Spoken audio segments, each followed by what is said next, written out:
Assalamualaikum warahmatullahi wabarakatuh. Kami dari kelompok 2 akan mempresentasikan tentang analisis learning.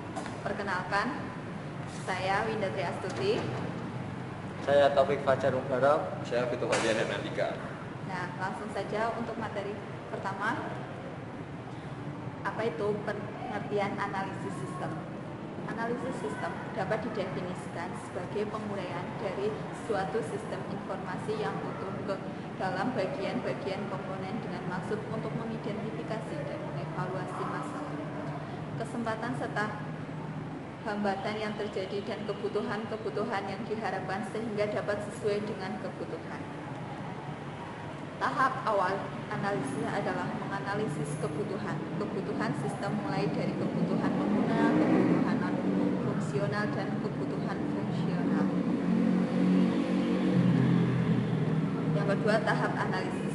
Dalam membangun sebuah sistem ini dilakukan beberapa analisis. Yang pertama, analisis masalah. Yang kedua, analisis sistem. Yang ketiga, analisis kebutuhan.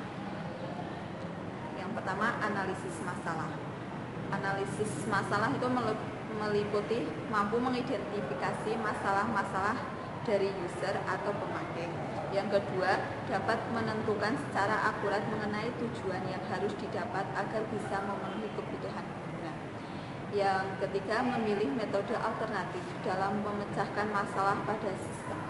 Yang keempat, merancang maupun menerapkan rancangan sistem sesuai dengan apa yang dikehendaki pengguna. Yang selanjutnya akan dijelaskan oleh Berikutnya adalah analisa sistem. Berdasarkan data yang sudah diperoleh, maka dilakukan analisa hasil penelitian yang sudah dilakukan untuk mendapatkan pemecahan masalah yang akan dipecahkan. Berikutnya adalah analisa kebutuhan. Poin pertama, mengidentifikasi data apa dan proses apa yang dibutuhkan pada sistem baru. Poin berikutnya, menentukan kebutuhan fungsional dan non-fungsional dari sistem baru tersebut. Ini adalah nilai kebutuhan non-fungsional.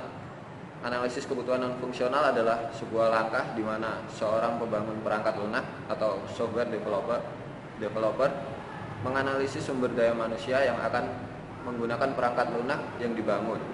Perangkat keras dan perangkat dimiliki sesuai dengan kebutuhan, sehingga dapat ditentukan kompatibilitas aplikasi yang dibangun terhadap sumber daya yang ada.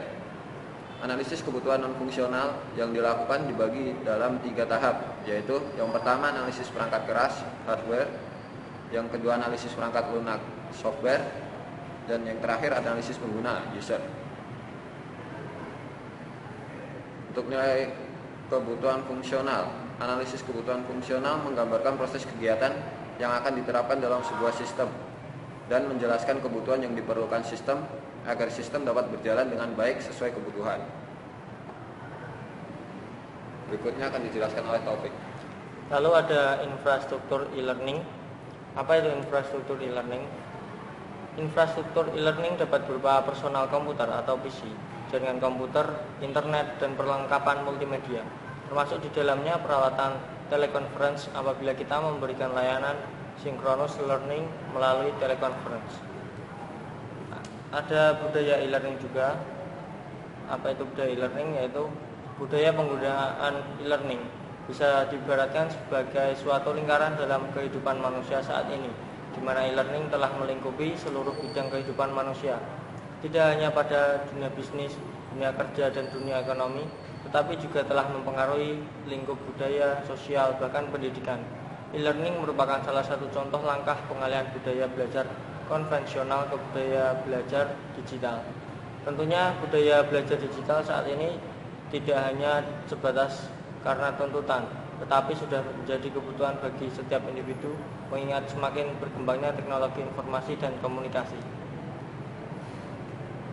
Oleh karena itu, muncul dorongan untuk dapat belajar secara mandiri guna meningkatkan keterampilan. Peran teknologi saat ini tidak hanya mempengaruhi dunia bisnis, tapi juga telah memberi dampak pada dunia pendidikan.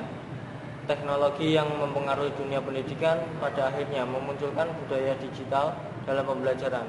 Contoh budaya digital ini adalah munculnya e-learning atau pembelajaran secara elektronik. Mungkin sekian presentasi dari kelompok kami. Saya kembalikan lagi ke Winda Tri Astuti. Sekian presentasi dari kelompok kami. Maaf apabila ada kesalahan. Wabillahi taufiq wal hidayah. Wassalamualaikum warahmatullahi wabarakatuh.